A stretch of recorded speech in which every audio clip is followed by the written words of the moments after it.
Hello and welcome to this first look exploring session, exploring a moral and pitiful comedy entitled All for Money, plainly representing the manners of men and fashion of the world nowadays. Compiled by Thomas Lupton. We assume it's Thomas Lupton, we just have a T. Lupton, but it seems like a reasonably good shout based on some of the other stuff that Lupton has written at this time. It's from before 1578. That's when it was printed. Probably relatively on top of that. Dating varies. It could be any time in the previous 10, even 20 years. But I think a later date is perfectly reasonable. But we may disagree by the time we've finished reading it. So yes, a play from the 1570s. It's a sort of, it's quite a late time for something that looks on the surface to be functioning very much like your old school morality play, but we could be wrong. Until we read it, we won't know what it's all going to be about. To find out how the play functions, we have this wonderful room of people who all have a multitude of parts crammed in for their delectation, and hopefully they will all remember who they are and won't get confused with who somebody else is. Reading today, Science, Pleasure, as well as Learning with Money is... Rachael, Nicole, actor in New Jersey. Reading Adulation, Gluttony, and Money Without Learning is... I, Alan Scott, based in Suffolk. Reading Art, Sin, and Neither Learning Nor Money is... Hi, I'm Eric, and I'm all of those things and none of them at the same time. Reading Theology, Pressed for Pleasure, and Satan is... Briony, Sparrow, actor in Lincolnshire, typecast again. Reading Money, Damnation, and Pride is... Hello, I'm Francis Cox. I'm an actor living in Amsterdam. And reading the prologue, Mischievous, Help, Swift to Sin, and Learning Without Money is... Hello, I'm Helen Good. I'm a historian and I'm in Hull. And I'm your host, Robert Crighton. I'll be reading stage directions and generally keeping us moving forward. We've got a fair amount of text to get through today, slightly more than we sometimes do. So we're going to crack on, and Helen's going to take a big, deep breath for the prologue. What good gift of God, but may be misused? Nay, what good thing new, but to evil is apply? How is the scripture with many abused? With mouth it is talked, but with living denied. What jewel it is the just have well tried? For if that be a jewel that comforts in care, then this is a jewel of others most rare. It is the consolation of the repentant sinner. It is the chief comfort of Christ's persecuted. The faithful and wronged persons have therein pleasure. The penitent, which are with poverty oppressed, thereby made richer than the covetous and wicked. For it is our evidence of all our joy and salvation, whereby we are certified that Christ hath paid our ransom. Thereby many godly sciences needful to be studied, whereof the body hath only the fruition, as the physical art, whereby the sick are cured, music, through whose harmony the mind hath consolation, cosmography, which describes the country, city, and nation, geometry, through whose subtle art and measuring at this day there is much costly and sumptuous building. The pleasant science of astrology, whereby God's wonderful works are rather to be marked than mused on or marvelled, which art is not hid from Saracens, pagans, and Turks, whereby such stars and heavens they may know were not created, but by a mighty God, whose name forever be honoured. And the moving of the planets to be learned very strange, with the swift course of the moon, who monthly keeps her change. Yet all other sciences with these before dilated shall vanish as the smoke, and be nothing at length, yet heavenly theology. God's word before declared hath been, is now, and ever of such force and strength, that though heaven and earth perish, as Christ's words meaneth, yet his word shall abide and remain forever. The following whereof God grant we endeavour, notwithstanding epicures and belly gods so swarm, fast and flowing with all kinds of evil, that they fear not to do any kinds of harm, so much they favour their father the devil. The scripture is taken with them as no jewel. Their minds are so much on their riches and goods, that the learned they esteem less than fools that wear hoods. But if the learned be rich, then they be esteemed, not for their learning, but for their goods' sake. Such the power have riches and money obtained, that the rich are held up, the poor fools in the lakes. God give them grace, not so much on goods to make. Divers, methinks, might be to them a warning, for pleasure therein lieth now in hell burning. What metal is this money that makes men so mad? What mischief is thereby is not wrought? What earthly thing is not therefore to be had? What hath been so loved but money hath bought? What virtue or goodness of us so much sought? Who doth not wish for money, and that every day I would I had thus much money, each one doth say. How many for money have been robbed and murdered? How many false witnesses and for money perjured? How many wives from their husbands have been enticed? How many maidens to folly for money allured? How many for money have spirits and devils conjured? How many friends for money have been mortal foes? More mischiefs for money than I can disclose. How many kings and princes for money have been poisoned? How many betrayers of their country for money every day? How many with money from true judgment are led? Did not the prophet Balaam curse God's people for money?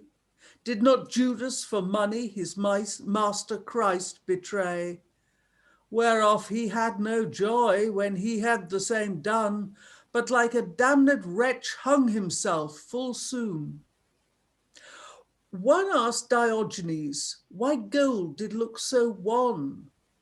No marvel, said he, it is thought he so pale do look, for everyone lays wait to catch him if they can. Few will take the pains to catch hold on God's book. Money ill-used is the devil's snare and hook, whereby many are brought to endless damnation, but the godly do bestow it to their salvation. Fire is the good gift and creature of God, whereby we may do good and also wickedly. We may warm the poor therewith, as charity hath us bode, and also seeth the meat wherewith to feed the hungry, and also seethe the meat wherewith to feed the hungry. We may keep houses therewith, as many have done truly, and we may cut our necessaries and meat with our knife, wherewith many have cut their own throats and bereaved them of their life. Thus the creature of God is not evil of himself, but through our misuse from good to evil converted. Even so, money ill-used is a most wicked pelf, and also as good where well it is bestowed. Let all people take heed, lest it of them be hoarded, for at the last day against them it will witness, and then that they had not done it, too late for to wish. And because that every man of money is so greedy, our author a pleasant tragedy with pains hath now made, whereby you may perceive all thing is for money. For omnia pecunia effici possunt, as in Tully's sentence is said. In hearing us attentively, we crave but your aid, beseeching God the hearers that thereby shall be touched may rather amend their faults than therewith be grieved. End of prologue. Well done, Helen. There is a tradition of sort of moral interludes of killing off the goodwill of the audience with an excessively long prologue before you actually get to something that people might enjoy. There's some nice bits in that, but there's just too much of it. I do like the idea of asking the audience, how much for money, how much has money done. It's nice. There's just too much of it. There's some nice little lines in there. There's too much of it. Alan, I must admit, I'm getting strong vibes of your favourite John Bale. It seems to have the same verbal diarrhea as his stuff does. No, Bale's prologues are really short. They're not long-winded at all. They are really concise and to the point. They may have a tub-thumping kind of quality to them, but they're not this long. Bale understood brevity. He might be a really, really intense guy, but he did know how to stop, and this person doesn't seem to know when to stop. Francis. Yeah, I mean, it's really long-winded, as I said in the chat. But like you say, there are some really good little bits in it. And one thing that struck me was that this line, but if the learned be rich, then be they esteemed, not for their learning, but for their good sake. And I was thinking, well, yeah, that still goes on today. People seem to think that guys like Jeff Bezos and Mark Zuckerberg, have got all the answers simply because they're rich. So it has this sort of modern resonance, that those two lines I felt. I thought for a second you were freezing there the moment you said that, like the rich wealthy burghers of the internet were punishing you. Yeah. For making those statements. But yeah, you've got nice universal things. Who doth not wish for money, and that every day? I would I had thus much money, each one doth say. I'm sure we've all done that. I think that's absolutely true today. There's lots of stuff that isn't, but there's enough crossover. Eric. I was going to say this is probably the kind of prologue that Nomaticus and the guys from last night would enjoy. Diaconatus and what's his name? And Hermes would enjoy. Yes, we were reading a dialogue tract last night, of which we may not read much more. It would be fair to say, yes, there is at this time a printing tradition of writing excessively long tracts and dialogue things, and yes, this maybe falls partly into that category. Might be one of the reasons it gets printed, actually. Francis.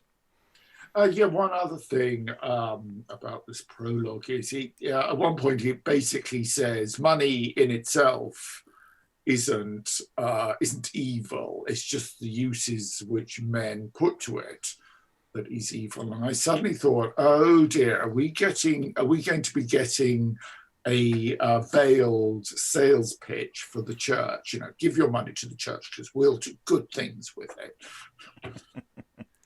We shall see. Okay, let's leave the prologue behind because it is the part of the text that odds on we would quietly dispose of anyway. By their nature, prologues are disposable elements of the dramaturgy.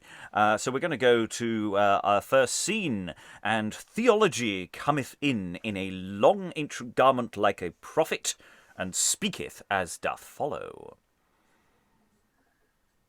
What felicity can man have more than in me? Wherein ought he to have more joy and consolation?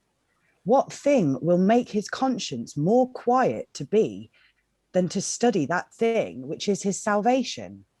I pass all the sciences, it needeth small probation. And if you be desirous my name for to know, theology I am called, the knowledge of God's law.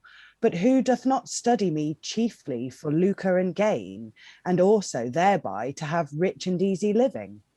But who to preach poorly in studying me is fain, and thereby to salvation the sinful wretch to bring? Nay, they had rather be paid here than to abide God's rewarding. But such do not remember or believe Daniel's saying, the converting of a soul shall shine above the angels. So many would not study me but for money, and thereby to live lordly and in wealth. The bishop, the priest, and the doctor of divinity would give over their study, not regarding their soul's health, and use some other thing for it. For as it appeareth, the artificer doth leave his art and occupying, and becomes a minister for money and easy living. Such as do study, having living by me, ought to be a lantern and a spectacle to other, whereby they may be allured all sinfulness to fly. But many of them do use an unchristianly order. For money they will handle full cruelly their neighbour. Is not this an hindrance to the knowledge of God's word? Without they amend, God will strike them with his sword. Oh, well, that's been laid down. A gauntlet there from theology. Here cometh in science, clothed like a philosopher. Many do embrace and study me daily. But will you know why, and also to what end? Forsooth for great living, and also for money. Not to help the needy therewith they do intend, but vainly on their carcasses to consume and spend, and the rest to revenge, malice wickedly they do spare. Thus to live at pleasure is their delight and care. But the most part care not for me, neither me regard, so much they are led with the blind love of money.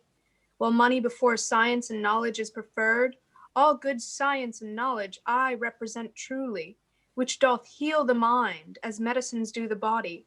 Quo mad modum corpus medicina, sic animum curat philosophia, et vita sine litteris mors est, et hominis sepultura.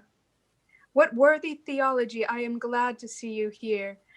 I must needs confess you are my head and peer, for as man through me hath necessary living, even so both body and soul to heavenly joys you bring.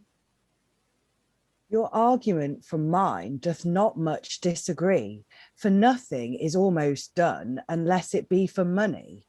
For the wicked rich man and the lover of money regard but for gain neither you nor me. Terence the unlearned briefly describeth, homine impetito nunquam iniustius qui nisi quod ipse fecit, nihil rectum putat. So they have money, they care not for us and that. Art now cometh in, with certain tools about him of diverse occupations. Artes bone ubique sunt in pretio, nec possunt fortuna eri. Good arts are everywhere esteemed and held in price and cannot be taken away by fortune truly.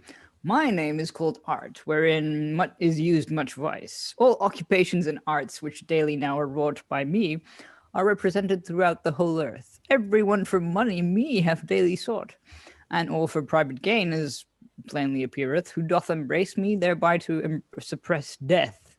For a commonwealth, few use me indeed, and to bring up their household godly and the poor to feed. What husbandman is he that abates the price of corn? Nay, he rather buys and keeps his own in store. Many merchantman that is right simple born, with unsatiable gains increaseth more and more. He will not abate his price for helping of the poor. Who will not prevent his neighbor with buying things over his head? All this is for money, so that love and charity are dead. But do I not see here the most worthy theology, and also science and knowledge next him in degree? To us you are welcome, art, most necessary. No good order in the land can be without us three. Even as I at the first lamented the inordinate love of money, which now of everyone is esteemed, the same to be true, you both have heard prove. O Judas, Judas, thereby thyself hast damned. Thou hast been better money never have handled. And also such as have had in money their consolation, without the mercy of God.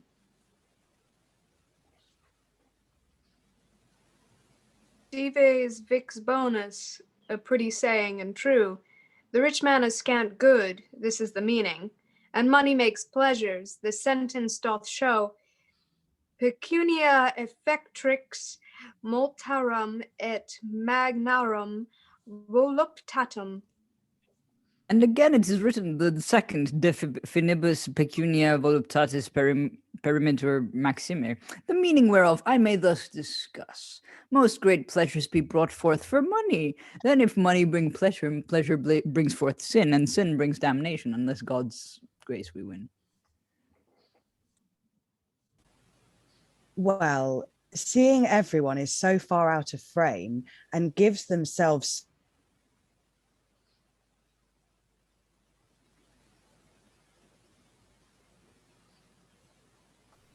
much. Ooh, are we losing Briony there? We are intermittently. Are you still with us, Briony? No shit. Oh. Ah, you're back again. Am I back? You're back. Sorry.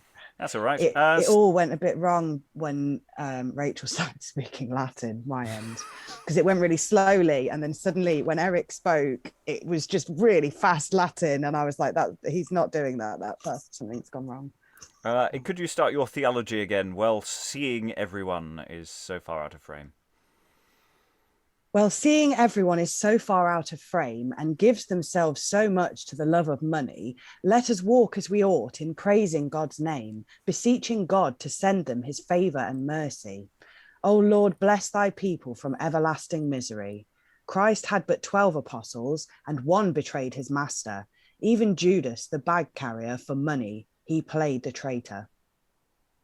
According to your godly will, I am content likewise. Let us not with money commit, O Lord, any vice. And as you both have said, I am pleased therewith. O Lord, keep thy people in thy faith, love, and truth.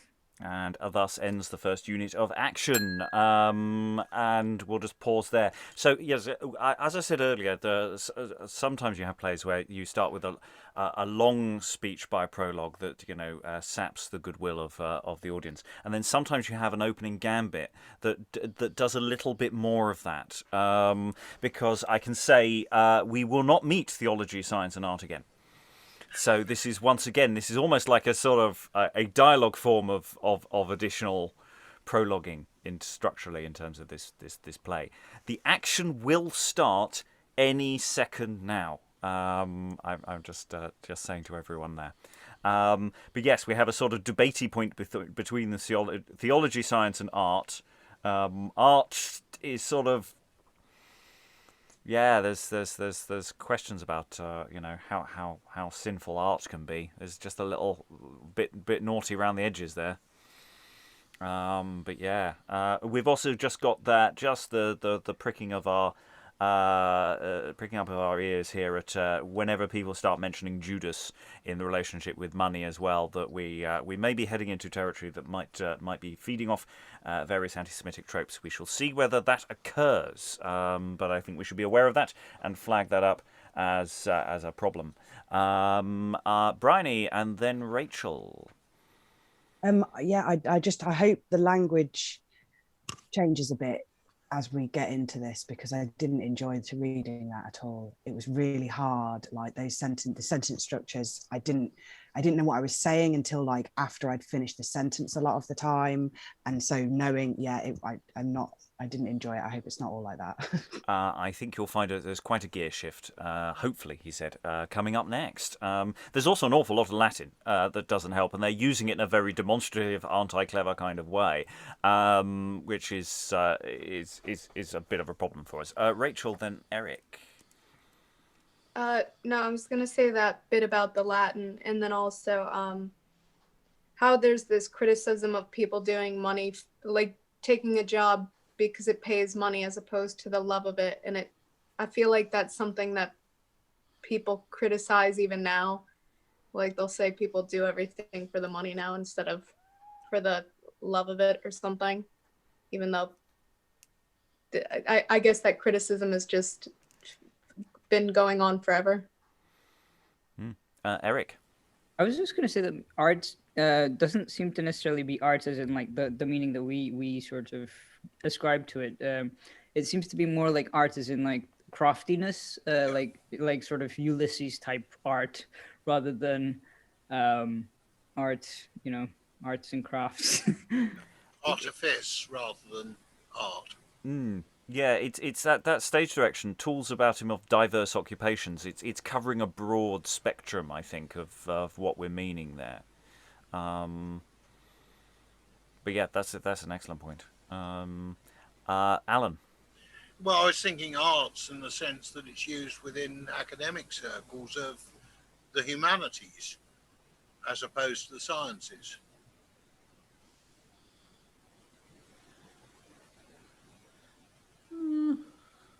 I think it's a bit broader brush than that. I don't think that's quite right. They may encompass some of it, but I think we've got elements of that more in the science and to a degree theology. There, they're all part of the humanities. I think these three characters. Helen. An artificer was a workman. It might be a plumber or a ship's carpenter or something. It was the non-brain. Obviously there's a tremendous amount of brain work in work that directs your hands, but it is not a. Yeah. And it's not an intellectual endeavour. That's the word I'm after. Yeah. Not purely intellectual. Yeah. They're not knowledge workers in modern parlance. The knowledge economy. Anyway, let us get into stuff that also has a lot more action. There's a lot more stage directions, which I like because I get to read them out. So we'll go into what we could call Scene 2. It's difficult to break this play up into units, and in fact we give up after a while. So these three going out, never to be seen again. Money cometh in, having the one half of his gown yellow, and the other white, having the coin of silver and gold painted upon it. And there must be a chair for him to sit in, and under it or near the same there must be some hollow place for one to come up in. So we've got a chair and a trap, or somewhere, or a flat behind, so that people can make an entrance. Money, take it away, please. Hoy, hoy for money, more sweeter than honey. Who will not for me take pain? Each lord and knight for me will fight, and hazard to be slain. I wax of such force that no earthly course but embraceth me out of measure. The doctor, the draper, the ploughman, the carter, in me have their joy and pleasure. Money is my name, all over is my fame. I dwell with every degree. Though great be their living, yet can they do nothing without the presence of me.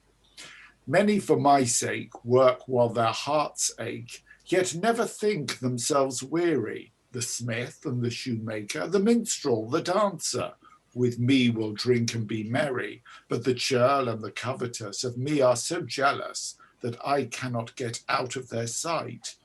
But the serving man, the spender, the usurer and the lender do send me abroad day and night.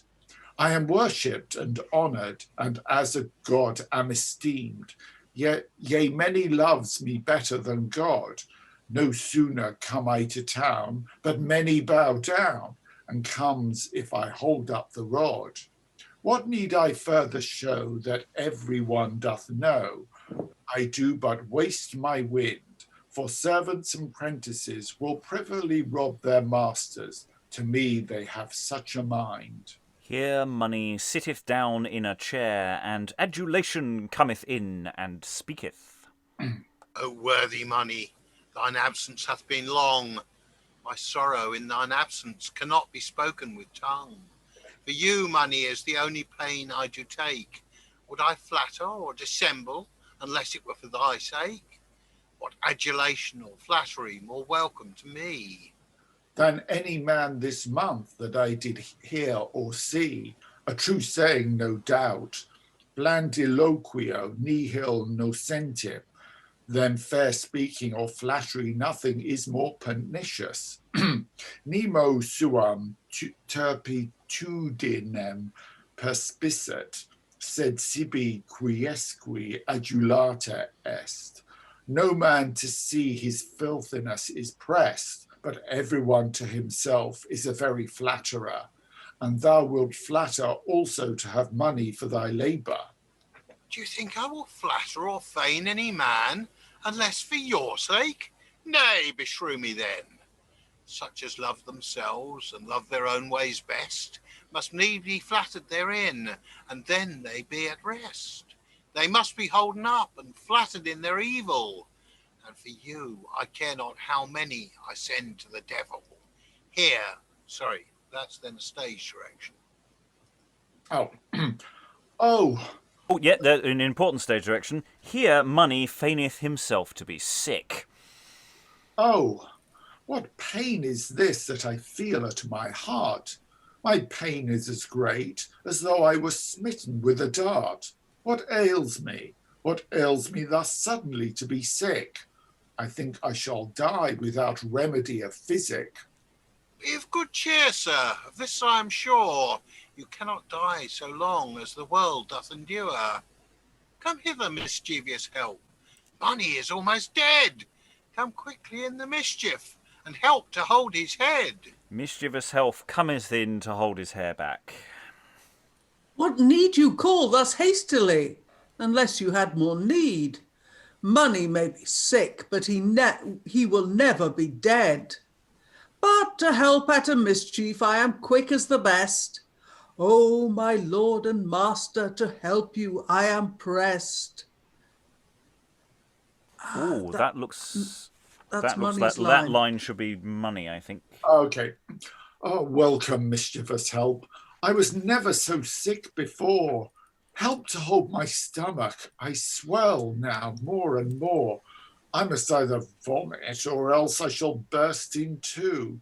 What wicked disease is this that troubleth me so?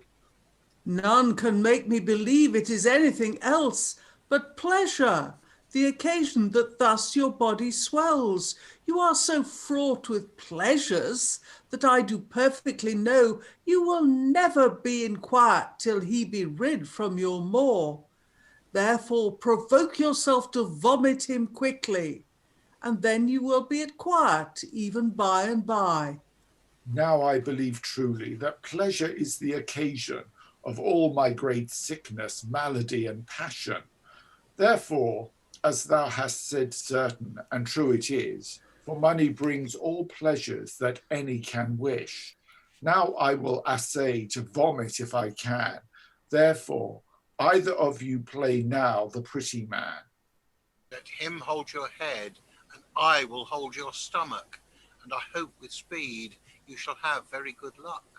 Here money shall make as though he would vomit, and with some fine conveyance, i.e. presumably from the trapdoor involved in the chair, pleasure shall appear from beneath and lie there apparelled.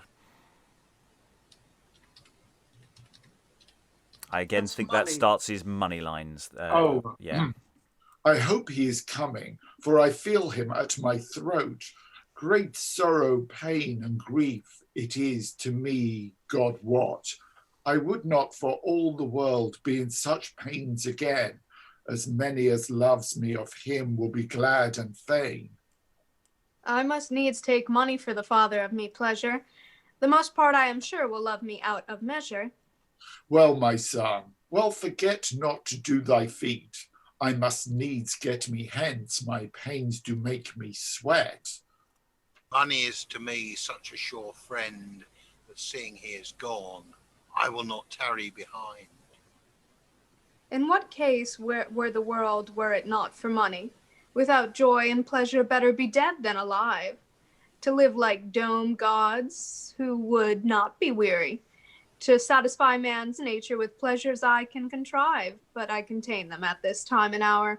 Hawking and hunting, shouting and fishing, eating and drinking, dicing and carding, riding and running, swimming and singing, dancing and leaping with all kind of play, banqueting with fine meats and wines of all sorts, dallying with fair women, with other kind of sports, all fine apparel that makes the heart joy, with musical instruments, both with man and boy.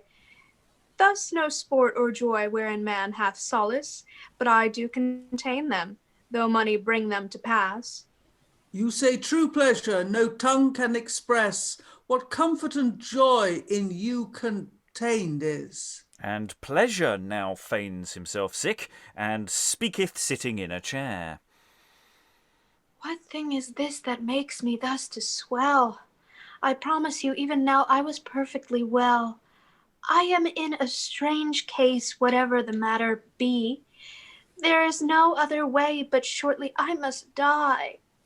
There will be none, believe I, tear covered my hand, that pleasure shall die, so long as the world doth stand.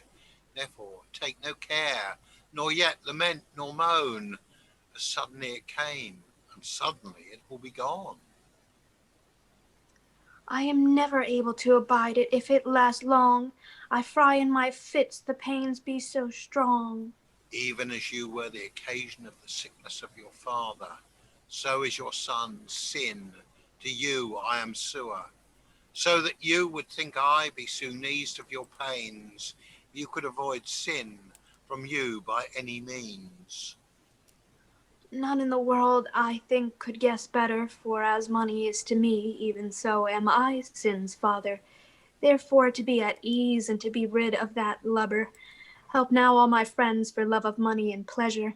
Here cometh in pressed for pleasure. I cannot choose but help. You have so conjured us now. For money and pleasure, none but will take pains, I trow. He is not worthy to live, I make God a vow, that will not work his heart out for both you. Oh, help, help quickly, I never stood in more need. I am so full of sin, I shall burst without quick speed. Here shall he make as though he would vomit, and sin, being the vice, shall be conveyed finely from beneath, as pleasure was before. I was afraid of nothing, but only of my dagger. At least in the time of my birth, it would have sticked my father. And then for my grandfather, few would have cared. If you, my father, pleasure, had been slain of killed. Yea, marry, sir, now thinks I'm more at liberty. I could not once turn me in my father's belly. My father need not care in what company he doth eat. I have made his throat so wide, so he cannot be choked with meat. Although my pains were great, yet now I may be glad that I have to my son such a pretty fine lad. If I now be a lad, what be you then? A boy of my age will never make man, and though I be young, yet I am well grown. No child of 6-year-old is so big in all this town. Well, my son, sin, according to thy nature and name, all that loves money in me see that you do frame. To all sinful living and all other wickedness, I need not bid thee, for I know well thy goodness. I have ever you pleasure, borne such love, that to depart with you, my heart doth me move. And here pleasure and adulation goeth forth. He hath as much need to bid me to do this as to make a dog hold up his leg when he doth piss. And as sin is the child of pleasure in every nation. Is that first line yours? The one that's marked supposed as to be the mine? completing. Yeah, it looks like it is. That's just like slightly out. So, Eric, if you just complete that. And as sin is the child of pleasure in every nation, even so my son and heir is endless damnation. By the mass, I care not what sin I commit, so that thereby I may purchase pleasure and profit. It is a hard thing that I would not do for money. I would cut my father's throat if I might get money thereby. That is my boy that I need not teach thee more, or ever he have money he committed sin before. Or out to last, masters, what thing is in my belly? Such pains as these will quickly make me weary. Who is able to abide this grief or pains? Even now in my belly, but now in my reins, now in my buttocks, and now at my heart. The pains are so great that I suffer grievous smart. I hold 20 pound, it will turn to the gout. Even now at my heart, and now at the sole of my foot, and out to last my neck, my sides and my back, out to last my head asunder begins to crack. I pray you, Sim, be quiet and be content a while, for I do think verily yourself you do beguile. Your pains are none other, I dare to be bold to say, but only damnation whereof you are so full. Therefore, to avoid him, you must take pains to essay, and to help you therein with all my power I will.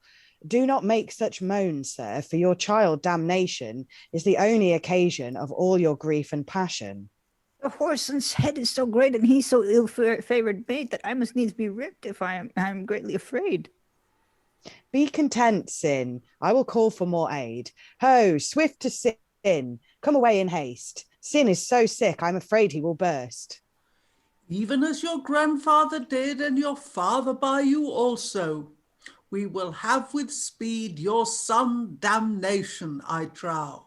That ill-favoured knave is like none of us, no more than a sow to a cow or a sheep to a goose.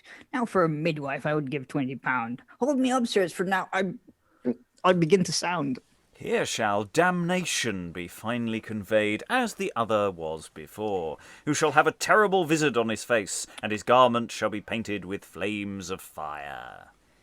This is the heaviest lubber that ever man did bear. They say sin is heavy, but he is heavier, I swear. How say you, masters, is it not this well-favoured baby that I, Sin, have brought forth so painfully? He is the worst favoured knave that ever was born. It must needs be good ground that brings forth such good corn. When I took on him, methinks him to be evil favoured. Yet the crow thinks her blackbirds of all are the fairest. But I cannot love him if I should be hanged. Thou art never like me to be kissed. I am fearful damnation, through sin procreated, to such as in sin have all their felicity, and dies without repentance, I shall be annexed. But the repentant sinner that obtains God's mercy shall enjoy the heavens far separate from me.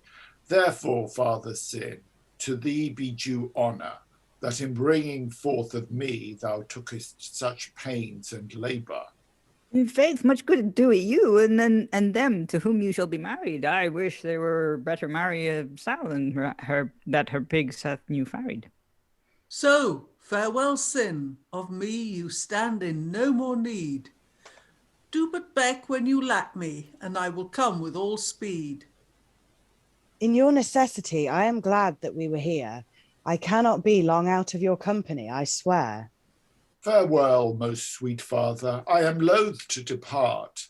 So soon to be trudging, it grieves me at the heart. And they three go forth, leaving Sin behind, but there we will pause. So, people vomiting other people. There's part of me going, you do this well, there's going to be a cheer every time, isn't there?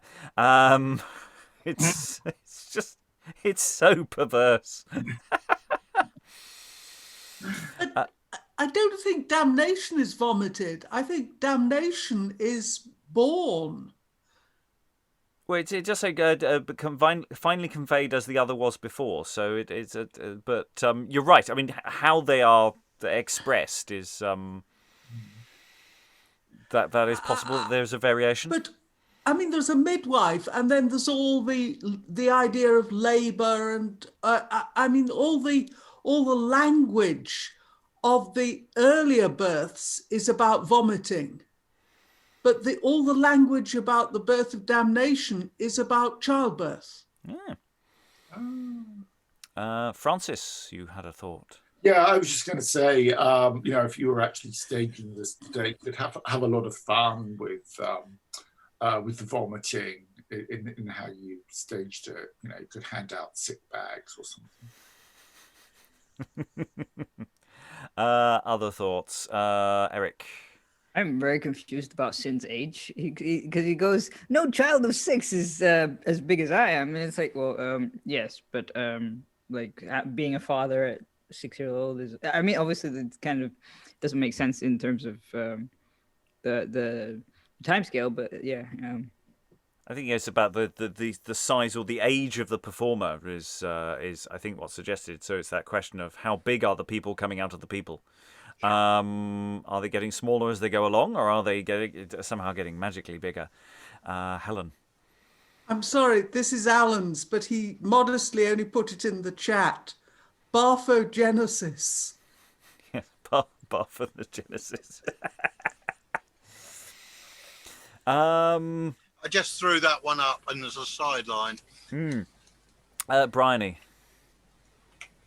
It's just not landing very well with me just yet. Like, I'm normally down for a lot of silliness and gore and stuff, but I don't know. There's something on a female level that is a little bit riled by just this absolute mockery that they have made of birth and everything. I don't know. It's just, yeah, this is the first one that I've really kind of not liked so much by this point already. It's interesting because these are vice figures. You know, they're not nice. Money comes on and basically makes his boast, which is something going back long ways into the past. So yeah, and it's the fact that it is presented as vomiting is interesting. Or as a primary thing. I don't know whether Helen's interjection about the later damnation is works that way or not. Helen. Not Helen, sorry, Alan.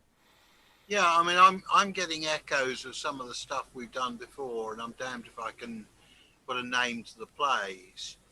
But it seems to be odd in as much as we've got about 6-7 different vices at the moment,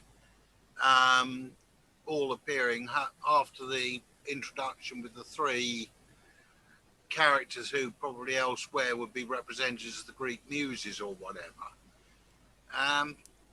And it seems weird, and I'm sure we've seen a similar thing to this costuming of money somewhere else.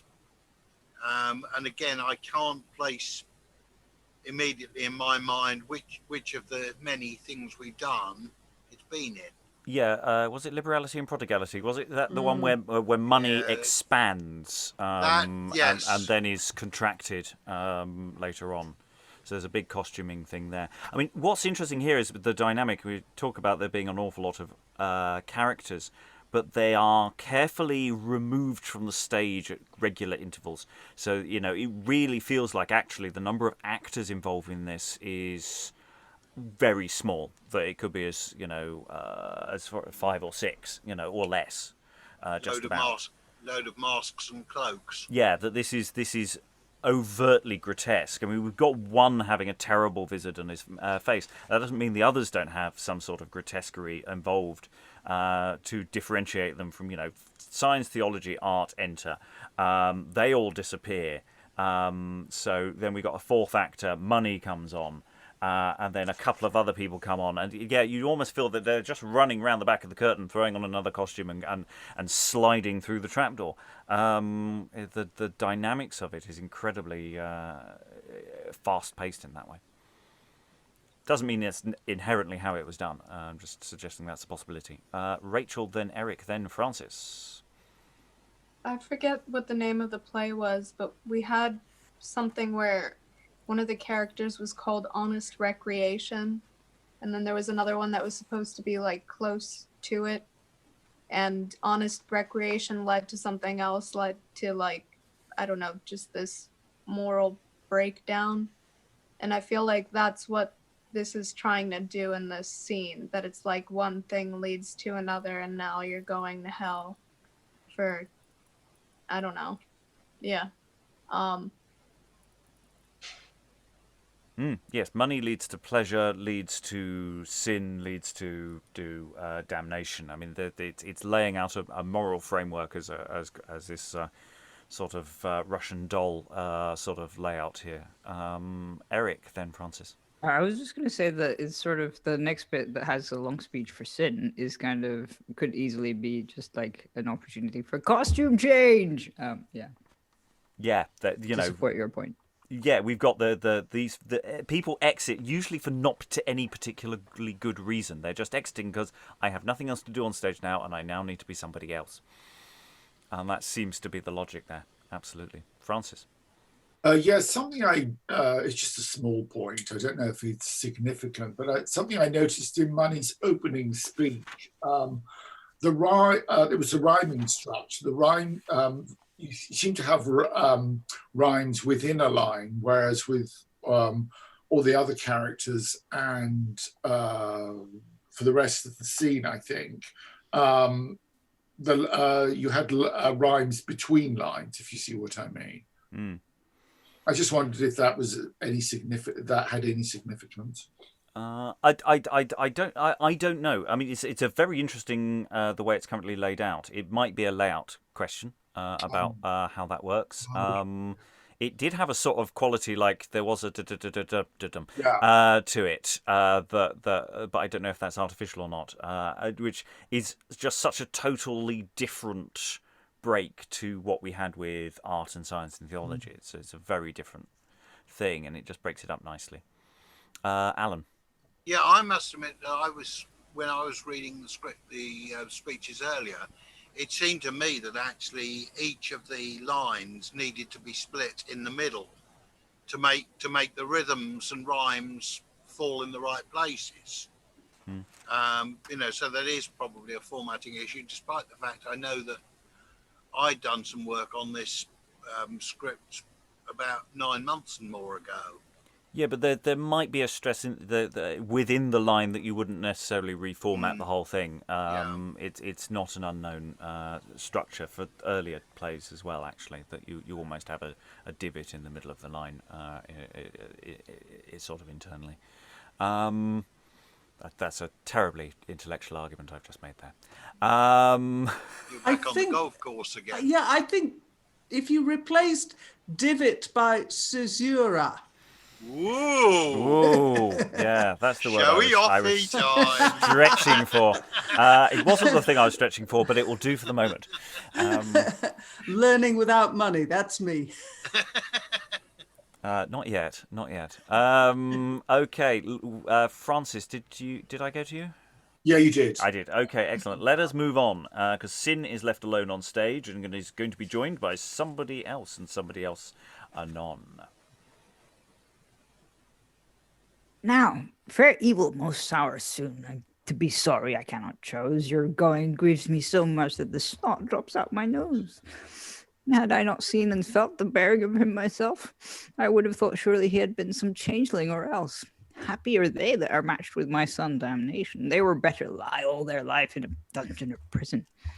He is so sure a companion as I know but few, who happeneth once in his company shall it never issue.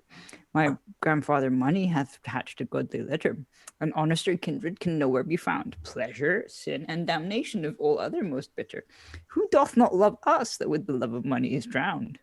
None but is my servant that lives and treads on ground.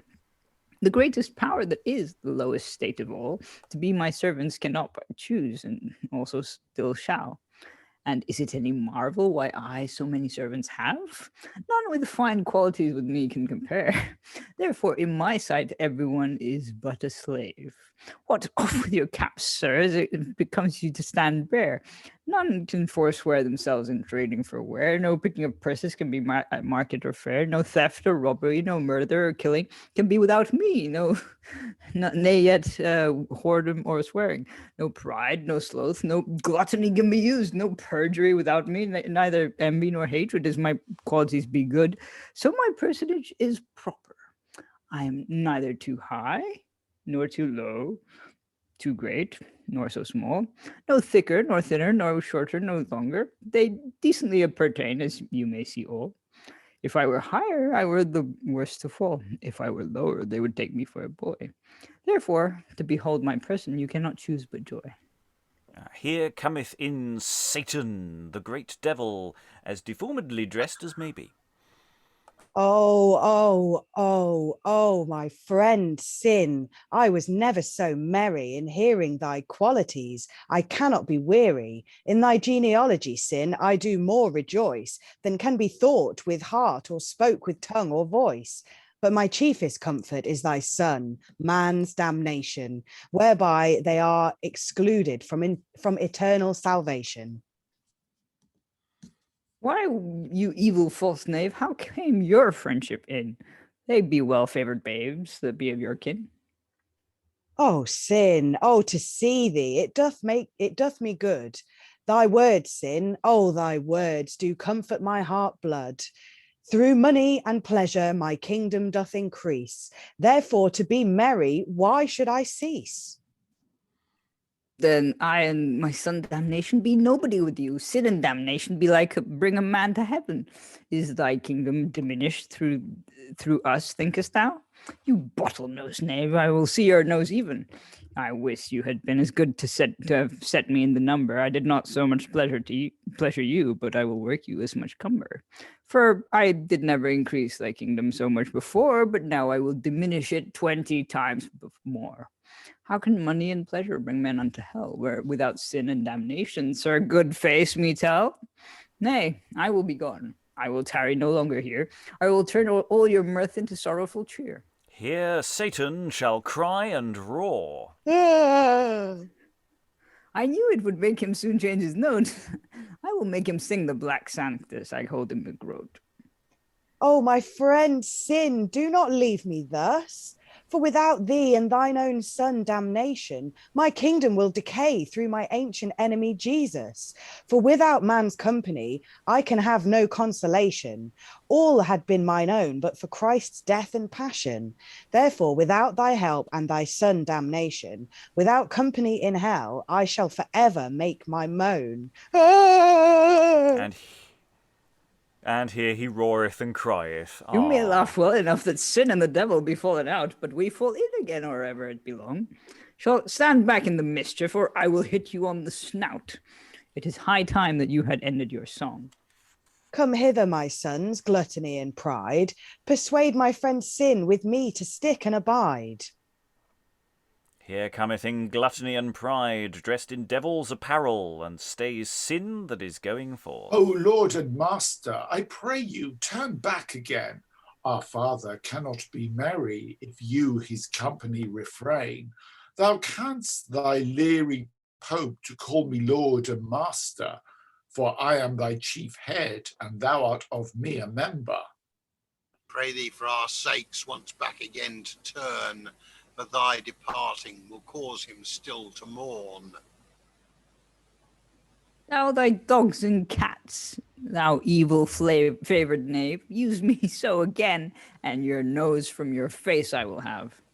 We pray you most heartily to forgive that is past, and we never hereafter will misuse you again. If you forsake our Father, for sorrow he will brast. Therefore, from your fury, we hope ye will abstain. Of all the three devils, thou hast the most manner. For thy sake, once again, I will comfort thy father, snotty-nosed Sathanus. Disable me no more. Least you hath more ado than you had before. Well, Satan's kingdom by me shall increase, and through my son Damnation, that it shall ne'er be empty. I would not have you to take all thy pains alone. I myself will entice many to pride, that in hell, our habitation, they continually may grow. To help you at all times, I will be at your side. And I will allure them to fine fare and gluttony, that their delight may be filling the belly. Early up at drinking and late up at banqueting, so that all their joy shall be in drunkenness and surfeiting. They shall spend on their own bellies more than shall suffice, but the poor from their doors hungry shall arise. Oh, my babes, my chickens, and my friend Sin. Many one through thee the kingdom of hell shall win. Oh, for joy and gladness I cannot stand or sit. Upon these cheerful words I must needs dance a fit. Yay, but one thing Snotty knows will be very hard. Where shall we get a pipe to play the devil a galliard?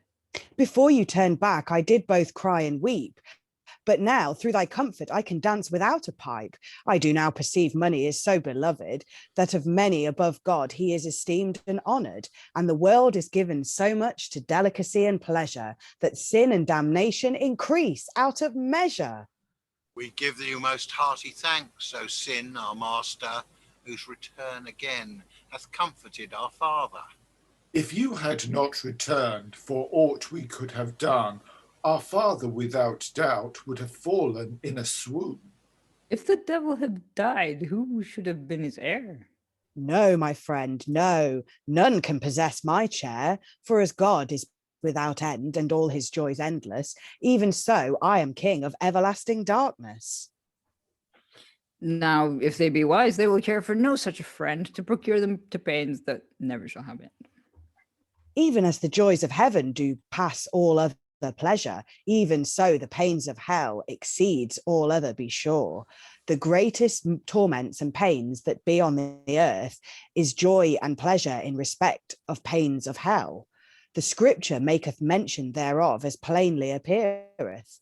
There is gnawing and gnashing of teeth, as the damned shall tell. Much good do it you, Snotty Nose. I long not for your cheer. I beshrew you and your babes, if thereof you spare. It is better be poor and after in hell to dwell, than in heaven to dwell, than to be rich on the earth and after live in hell. Well, let us talk no more of the pains and sorrow, but seeing we are prepared in that place to dwell, let us take pains, both even and morrow, to enlarge our dominion, the kingdom of hell. I am so esteemed throughout the world wide that they had rather dwell in hell than lay me aside. I begin with many to be in such favour that the preacher cannot allure them. Whatso he doth say, in their throat and belly is all their joy and pleasure, no whit regarding the last fearful day. As either of you contain one sin particularly, even so I contain all sins generally. Therefore, goodman Snotty Nose, if you reward me well, I and my son Damnation shall send enough to hell. Whatsoever thou wilt have, I will not thee deny. Then give me a piece of thy tail to make a flap for a fly. For if I had a piece thereof, I do verily believe the humble bee's stinging should never be grief. No, my friend, no, my tail I cannot spare. But ask what thou wilt besides, and I will it prepare. Then your nose I would have to stop my tail behind, for I'm cumbered with colic and letting out of wind. And if it be too little to make thereof a case, then I would be so bold to borrow your face. Now I perceive well you are disposed to be merry, but ask me anything that is meet for to give, and in satisfying you thereof I will not tarry. To make you my chief officer it would not me grieve. Sure you are thereof you may me believe. Besides, if any friend of yours of me do stand in stead, the best thing in hell shall be his in his need. Woe be to my friends if they stand in need of you, or anything you have in that most pleasant place. I would not wish that friendship to either horse or cow, for they should be sure of small favour or grace. Is not here, masters, think you, an amiable face? Happy they may be that which with him shall dwell always, but thrice happier then, which godly end their days. Now, my friend Sin, seeing I have seen you, take here my blessing, and so I bid thee adieu. And here all the devils depart. Are not they think you of all other most happy, which shall forever and ever be in the devil's company? It were better be a post horse that rests night nor day, or else to be a galley slave than with the devils to play. Well, I'm sure I have yet much to do, for if my father pleasure have much work in hand, I must needs travel through every land. I cannot well tell what thing to do first. My head is so full of toys wherein I think it will burst. If I go to my grandfather first, then my father will be angry, and if I see my father before I see my son, then he will take the matter, I tell you, sorrowfully. Therefore give me counsel what it is best to be done. If in the poor man's purse he doth. If I should go to my grandfather, where should I find him? In the poor man's purse he doth seldom abide, but in the beggar's cloak I might have chance to have him. I shall not find where he is unless I have a guide. I'm a wise young man that fears to find money in the covetous churl's coffer. I shall have him by and by. I am sure to find him at the goldsmith's stall. If there I miss him, I shall never find him at all. And here sin goeth out, and there we will pause. This is a really interesting interpretation of Satan. Never have I encountered so needy a characterization of don't go, otherwise I'll be all alone. Sons, come in and persuade him to be my friend. There's a lot of nose business. We've got this sort of mock crying vice thing of, he's sad to see Damnation go, but it's very performative.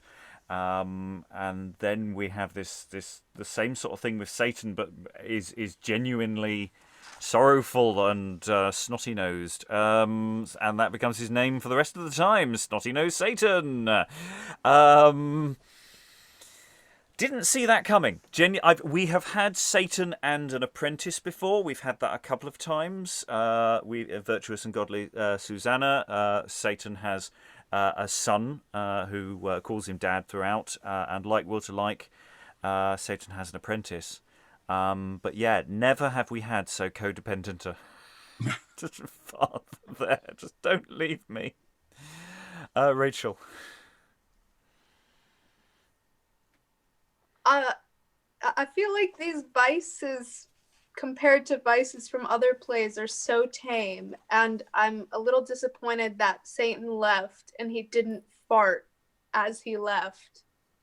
We did have an arse joke though. We did have can I have your nose to put up my tail, stop my tail behind. So we have got some fart humour in there. It's the vice. The sin is the primary vice, and it does look like he probably does let out a bit of a at that moment. I think that's highly probable. So farting is there. We do have that it is available. I'm sure there'll be more. Alan. What's puzzling me, I think you said this is 1570s? Well, potentially. It could be earlier. I mean, we've got a dating range that's quite wide. Because an awful lot of the theology strikes me as being much more pre-Reformation than post. I'm not sure it is. And things are still moderately in flux. You've got to remember that it's not like there are still disagreements as to where things land. It's definitely not particularly Catholic. I mean, it's just not very pro-money.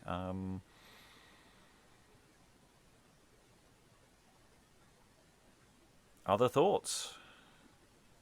Helen? Yeah, following what Alan said, I mean, I would characterize this as very Christian, as opposed to very Protestant or Catholic. I mean, there's no... They were actually the same religion. They're just different confessions. There's an enormous amount of common ground, however much they may have denied it.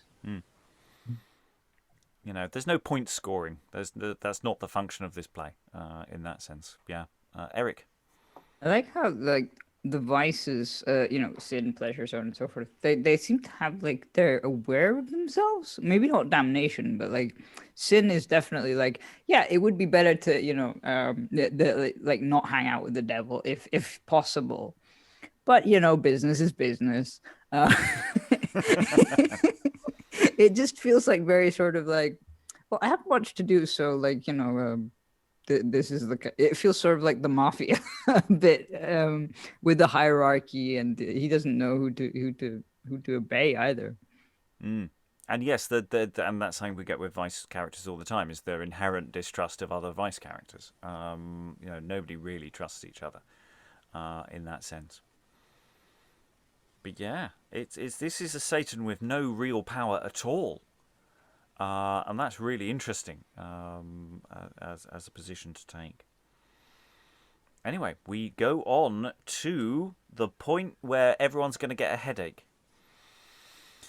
Because we have all the various characters who have very similar names to each other. Hopefully this will all run smoothly and you won't accidentally read somebody else's dialogue. I'm sure it will all be fine when you get going. So sin goeth out, and learning with money cometh in richly apparelled. Who may be compared to me in degree? Who is more happy than learning with money? Learning at the first to riches me preferred, and money is the cause that I am now honored. Learning with money I am of all men called, who is not desirous my favor to win. For my money enriches my learning is esteemed, very few or none, but at my table have been. The learned Seneca these words hath expressed, in errors malorum remedium ignorantia est. Then if you counterpease me learning with money, of all evils and mischief I am the best remedy. Here cometh learning without money, apparelled like a scholar. Learning may as well counsel where money doth want, but riches causeth the common sort to esteem counsel best. For if a rich man well apparelled hath a fine tongue to descant, he shall be taken for learned, though he know never a letter. My learning is as good as yours, I dare be bold to compare, yet there is a great difference between our estimations. But if your attire as mine is, were coarse and as bare, then he should be best esteemed that had best conditions. My name is learning without money. In poor degree, God wot, I have not to help my need either penny or groat. And though I have no money at this time present, yet I thank God through my knowledge and learning I ever have enough wherewith I am content. So that contentation makes me as rich as a king. The difference between our two livings is this only. You live idly in pleasure, and I in study take pain, which you cannot away with, but think it is a misery. But if with labour I have sufficient, I am right glad and fain. Who will not be content with poverty to have sufficient gain? Surely to live godly with poverty I had rather, than be damned in sin with continual pleasure. I will not say but that riches be a great occasion. Then we do live wantonly and out of God's fear, but learning doth cause us to bridle our affection. Therefore learning rules my riches everywhere. Whoso is rich doth fall into many a noisome lust, but the godly poor alway in God doth put his trust. If you do rule your gods and goods and bestow them as you ought, few fellows you have, as I by proof have tried. Of many learned rich I craved, but could get naught. But the poor sort unlearned have given me to feed. Many that be learned and rich have withal, and riches have withal, are more out of frame than some who have nothing at all. Their learning makes them think that their riches be so strong, that they will oppress their neighbour, be it never so wrong. Well, if you lack living, be bold to come to me, for I can be content to bestow where is need, and especially upon such as godly learned be. I thank God I have wherewith the poor to feed. Here cometh in money without learning, apparelled like a rich churl, with bags of money by his sides, and speaketh. What learning with money? I'm glad to see you here. I stand in need of your counsel in divers cases. Wherefore, if you will help me, I will recompense you, I swear. I have many froward matters in hand in sundry places. I have money enough to defend me and maugre their faces. Many beggarly knaves have good matters against me. But here is one will do well enough, my old friend, money. Quisque sua dicit dicito natura, as here it may appear, for the evil is wrought by the instrument according to nature. This man is given naturally to oppress the poor, and money is the instrument that maketh him so bold. Many are given naturally to consume in keeping a whore, some naturally in drinking to spend their gold. Nihil est tam munitum quod auro non expugnetur. Thou think'st thou lackst nothing, seeing thou art full of treasure. Who in marrying their children have any respect to learning and honesty, but only to riches. Nay, the one they do embrace, the others they neglect. Well, hereof is a pretty answer was made by Themistocles. One asked him whether it was better his daughter to marry to a rich man not honest, or an honest poor man. And he answered again both quickly and wisely, ego inquit malim verum qui pecuniam, quam quae egeat vero pecuni. And I had rather, saith he, to have, if I can, a man that lacks money than a money that lacks a man. What prattling fellow is this that is so talkative? It seems he is learned, but yet he cannot thrive. Yea, surely he is learned, of whom it is a great pity. He hath no certain living, nor yet any money. In faith, then he may dance among beggars well enough. Thou wert best to give up thy learning and help to hold the plough. Do you set so little by my knowledge and learning? Who will esteem thee unless thou have living? The example of the philosopher may well be applied that kissed his gown for coming into the emperor's chamber.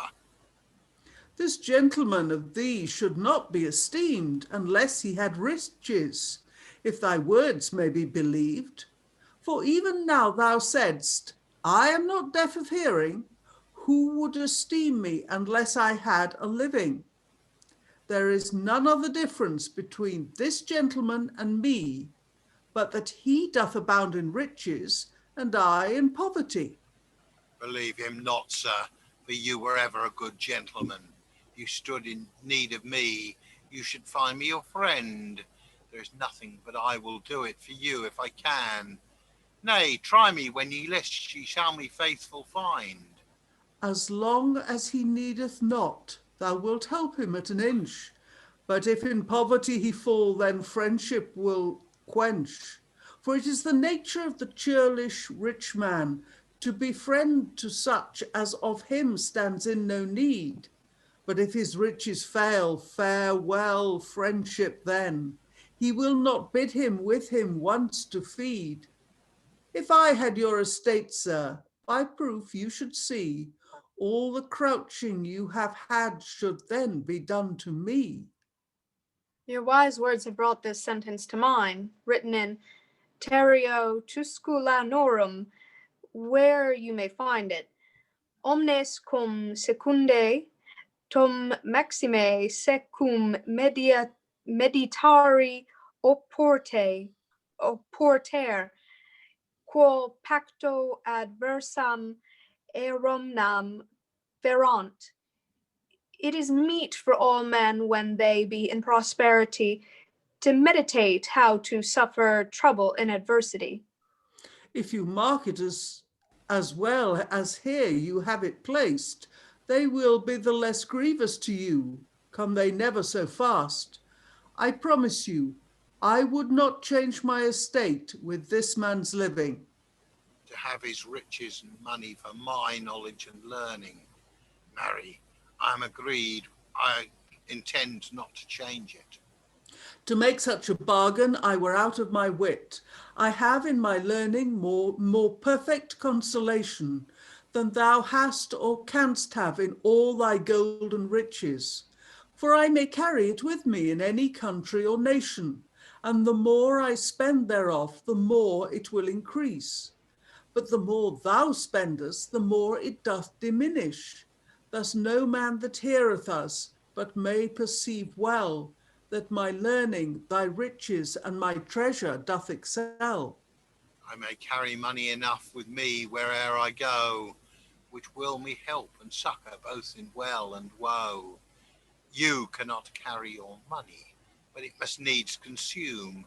And perhaps be stolen or lost before it be half done. Many one of their money as they have travelled has been spoiled, some hurt thereof, some also murdered. I can have meat and drink in every place for money, but if I had none at all, I should go to bed hungry. For that I am partaker with either of you both. To disallow any of you I would be very loath. But learning before riches ought to be preferred, although the most part money more regard. I am the better esteemed, as every one doth know. I am taken for an honest man where'er I go, and he shall be for an abject rascal and slave, to whom each one will say, Pack hence, thou beggarly knave. Some that do not know me perhaps will say so, but where I am known, I trust my usage is such that they are very sorry when thus I do go. And when I come again, of me they much make. But thou amongst thy neighbours art so beloved, that though they flatter thee for fear to thy face, they will curse thee as soon as thy back from them is turned, and call thee cankered churl in every place. I would I knew them which speak such words of me. They are but beggarly knaves, I durst lay a wager. I would hoise them at the next term, and they should know why. Then should you see the villains begin to crouch and flatter. But yet, for all that, my money and my riches get me all the pleasures I can desire or wish. These words of pleasure are written by Cato. Malorum esca voluptas, qua homines capiuntur ut pisces hamo. Pleasure is the meat of evil men, thus means the text in the book, wherewith men be catched as fishes with the hook. Then again he hath written, read the same who list, nulla capitialio pestis, quam corporis voluptas hominibus a natur data est. There is no greater plague given to man by nature than is of the body the desire or pleasure. And saw lust in few words thereof writeth thus, in reino voluptatis virtuti non est locus. In the kingdom of pleasure there is no place for virtue, for pleasure bringeth loathsomeness, as Pliny doth show. Nulla est adeo quae non assiduitate sui fastidium pariat voluptas. No pleasure, but with much youth brings loathsomeness. Nay, that is not true, for the more money I have, the more I desire, so God me help and save. Juvenal's words herein do thee rightly hit. Crescit amor numi quantum ipsa pecunia crescit. The love of money increaseth as much as the money itself. To what mischief bringeth us this vile and wicked pelf? Money makes no man rich unless there be contentation. But the poor man contented is richer, I say, as in ultimo paradoxo I find a good probation. Contentum suis rebus esse, maximae sunt certissimaeque divitiae. The most great and certain riches that is, hath he that is content with that which is his. Therefore, thou art most poor, as I may well define, for thou art not content with that which is thine. Egens est, qui non satis habet. et is qui nihil satis potest esse. He is poor that hath not enough, or whom nothing will satisfy. And in primo paradoxo thou art trimly painted, and such as thou art as never be satisfied, numquam expelletur nec satietur cupiditatis sitis, neque solum ea quae habent libidine augendi cruciantur sed etiam amittendi metu. The thirst of desire is never satisfied nor filled, and these goods they have to increase their desire, whereby they are not only grievously tormented, but also to lose them they have as great a fear. Horace doth verify your saying, I am sure, saying, Crescentem pecuniam cura sequitur, and eloquent Cicero saith in this phrase, Virtuti qui praediti sunt soli sunt divetis. They are only rich that with virtue are adorned, so that without virtue a man cannot be enriched. Were it not for my learning, I should be more covetous. Therefore learning is to be preferred before anything. Literae pulcheri me sunt divitiae hominis. The most fair riches of man is knowledge and learning. Opes eius modi parandae quae navi fracta, simul cum domino, querant enatare. These riches of men are chiefly to be gotten, which may swim to land with his master when the ship is broken.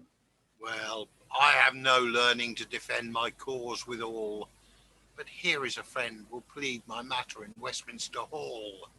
Here he shall clap his hands on his bags. Here cometh in neither money nor learning, clothed like a beggar, and speaketh. By the old proverb, every man may and not wear a furred hood, but if my coat were furred, it would do me more good.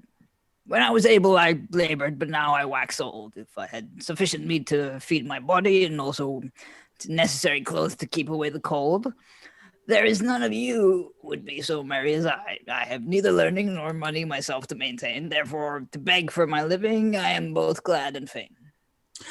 Godliness is great riches, if a man be therewith content. God for the godly will prepare that he shall have sufficient. Thou art unhappy and born in an evil hour, that hast no money, nor for any canst labour. Do you see how he esteems this poor and simple wight? Perhaps he is more accepted than thou in God's sight. He thinks none is happy but such as have money. I will prove this man richer than thou by and by, for he would be content with sufficient clothes and food, and thou art not satisfied with 20 men's goods. In opii pauca desunt, auratia omnia, saith Horatius. Few things to the needy, but all wanting to the covetous. Thou representst Dives, who had all his pleasures here, but he represents Lazarus, who now hath heavenly cheer. Beware at least through thy riches thou have not endless pain. The faithful and contented wight in the end shall heaven attain. For Christ's sake, I suffer this poverty meekly. The cross of Christ I embrace most willingly. The rich, for most part, be so hard-hearted that nothing I can get wherewith to be relieved. Yet God doth open the hearts of the poor sort, that I've always sufficient myself to comfort. It is a world to see how greedy they be of money. For having £100, they will not part with a penny. But they will not stick vainly to consume and spend a noble at a shot upon a feigned friend. God's grace, I fear me, from such hard hearts as pass, that will not give the fourscore part of what they spend in waste. Neither learning nor money I am called wherever I go, whereby I do suffer much pain, hunger, and woe. Therefore, good gentlemen, I beseech you of your goodness, give me your charity my body to refresh. And though I be not able, God will pay it certain at the last day with treblefold again. God forbid I should from the poor withdraw my hand, for then I should not be able before the Lord to stand. What we give to the poor, that we give to Christ. To give to the needy poor, God grant us always Christ. And here he shall give him something, that's learning with money. You take yourself, I perceive, in this case to be afterward. Therefore you shall be to higher office preferred. And here he shall ask his alms of money without learning. Good honest man, relieve me, I ask it for Christ's sake. If you knew my need, then you would then some pity take.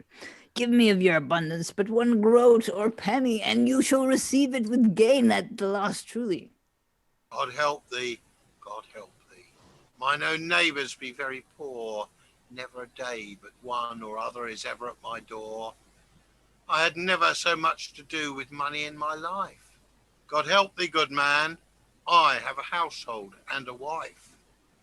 Duae res sunt quae maxime homines ad maleficium impellunt. Luxuries and auriata, two things chiefly doth man to mischief bring. Lechery and covetousness, O vile and sinful sting! Thou hadst even now enough thy neighbours to oppress, but thou hast not one penny on this poor man to spare. If thou shouldst give him 12 pence, what hadst thou the less? God hath hardened thy heart and cast thee up, I fear. If I should diminish my money but one groat, I should not be quiet these 2 days, I wot. Well, come to my house tonight or to morn, and I will see if I can spare thee a dish full of corn. And here money without learning goeth out. Of money, pleasure, and sin he is now enticed. I pray God with damnation he be not infected. Well, walk thou in thy vocation, whatever thou hast. Praise thy God, so long as life doth last. What pains and troubles soever we bide here, I pray God we be patient and the living God fear. No pains that we do suffer of heaven can be worthy. The joys be so great no tongue can express. Therefore I care not for living and ever so painfully, for repenting in Christ shall have joys endless. God reward you, good gentlemen, for your good alms deeds. I have sufficient 3 days my hungry corpse to feed. And here neither money, learning nor money goeth out. For that I know God hath sent you riches, great knowledge, wisdom, and learning withal. Beware of pleasures, the mother of sin, doubtless. For if she once catch you to sin, you shall be thrall. It is written in the second De Finibus, Nemo est dinus nomine hominis, qui unum totum diem velit esse issa voluptate. He is not worthy the name of man, be sure, which spends the whole day in voluptuousness and pleasure. I thank God of such riches as I have, but so long as I live it shall be my servile slave, to lend to the needy, to give to the poor, to suffer none go empty that comes to my door, to bring up my household in God's fear and faith, and to be an example to such as like hate. And if you will be content, with me to come, you shall not want living as long as I have some. I thank you most heartily of your large promise. I will wait upon you as my bounden duty is. And here they goeth forth, and thus we end this session, and there's 25 minutes that you're not going to get back again. That was hard work. That was hard work. I can see what's going on. You know, it's a mini little debate about the effects of money, with a little moral demonstration at the end of the various differences between having an education and money, or having an education without money, and having just lots of money and no education, and having nothing at all. But yes, that was hard work. And I think we've clearly got the sense that this play doesn't have a through-line plot. It has a series of thematically linked episodes. I put in the chat, it's sort of a moral cabaret, or a scratch night, where the theme overarching is everyone's been given the theme of money. Do something on money. There you go. And that's sort of what we've ended up with here. Francis, then Briony. Yeah, I was at the beginning of this scene, which seems like a lifetime ago. Yeah. I was expecting learning without money to be corrupted, but it's as we've seen in other morality plays, that's the sort of thing that happens. But obviously, this is not that type of play. Yeah, you get a sense of who, everybody sort of does things, and they remain the people they were at the beginning of the scene, and they're the same people at the end of the scene. Briony. I just think the moral cabaret implies a level of entertainment which is not here. God, we did our best. It wasn't anything that you guys were lacking. You've done amazingly, but I'm really not. I'm not upset that I'm not going to be here for the end of this tomorrow. It was giving me weird feelings earlier, and I think it's that when somebody takes something that you like, a piece of art that you like, and like a sample in a song, or when somebody adapts a book to film or TV and they do a really bad job of it, that's kind of how I felt about the weird vomiting childbirth procreation thing at the start. It was, I don't find myself feeling overly feminist all that often, but it really did hit something in me that made me feel like specifically men had taken something that they shouldn't be, and they just really messed it up, and I didn't like that. And then the rest of it's just been kind of like a lecture. It's not Rachael. This is so much like that dialogue that we read yesterday, because of how many times people are walking out and maybe they had a small cast, but it's like two people talking and then one person coming in for a second and saying something, and then it goes back to the two people talking, and kind of what to Briony said, there's, even with the vice characters, there's something lacking with them that you get in that I feel like I've gotten from other vice characters in other plays, that there's some spark that makes them fun, or at least seductive or something to the audience, to make them feel that temptation of these things. And I feel like whoever wrote this has a lot of experience reading dialogues and is very much into that. And they quote so many ancient authors and philosophers, that it makes me feel that that's their area of expertise, as opposed to putting on a performance. Other thoughts in the room? Helen? Yeah, I very much got the impression that these Latin tags were taken out of a book of famous Latin tags. Also, I think the impact that I'm getting, and this is entirely down to what I look for, was that neither the guy with the money but who didn't know anything, what was he called? Money without learning. Yeah. Myself already. Yourself already was a highly litigious person. Yes. And I think that is, he's coming in looking for advice on litigation. He is spending enormous amounts on litigation, but he's unable to give any to charity.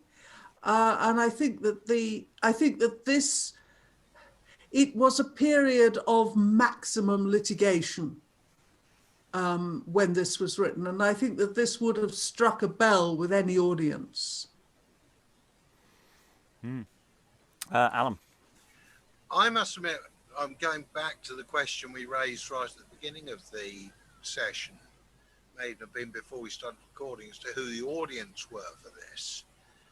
And I must admit, I'm getting a feeling that this could be either something like a boys' company plays, because of the reliance on digging up the famous quotes, or possibly an Inns of Court play, because it's almost got the atmosphere of that last sequence had the atmosphere of a lawyer's moot. The mock trial type do. Yeah, it's interesting because it's dancing between so many different areas. Because you absolutely agree that there are bits of this that feel very like that kind of young person's humor. The all of the sin and pleasure, damnation, etc. sequence.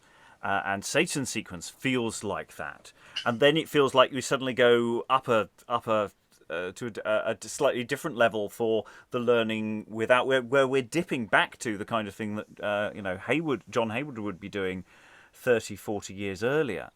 So it's dancing around all over the shop. So there's a bit of that in there, but then there's a bit of something else. I was just looking at the potential doublings so far. Yes, this could be done with the 4 people. Just with people zipping in and out, which maybe to give it a sense of energy, which it largely is lacking. There's just a lot of words. We do have Thomas Lupton does write at least one dialogue form text that is printed, which is quite long. I think a two-person debate thing, of which I don't have the text, but I do know is the length of a couple of days worth of material. So yeah, it does seem to be that's very much what Lupton is potentially doing here, if it is the same person, which there's good reason to think it is.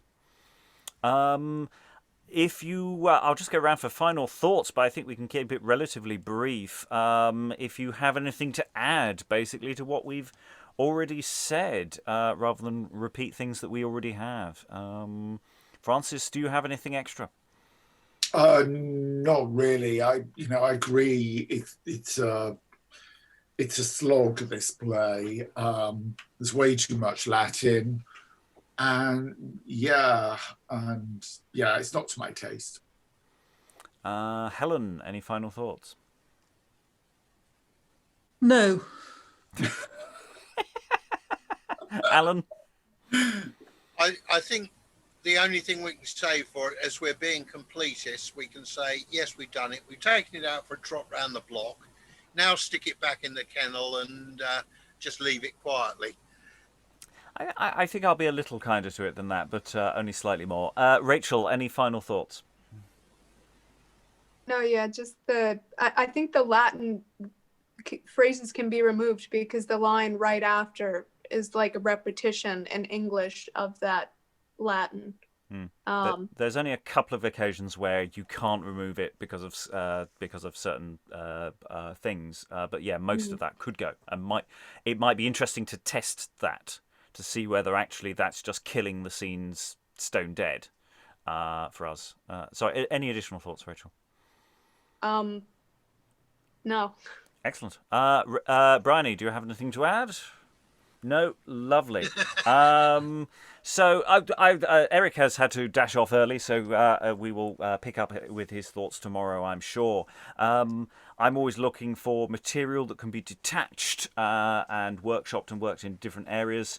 And so there's elements here that might certainly the odd speech. There's the odd bit that I'm really liking.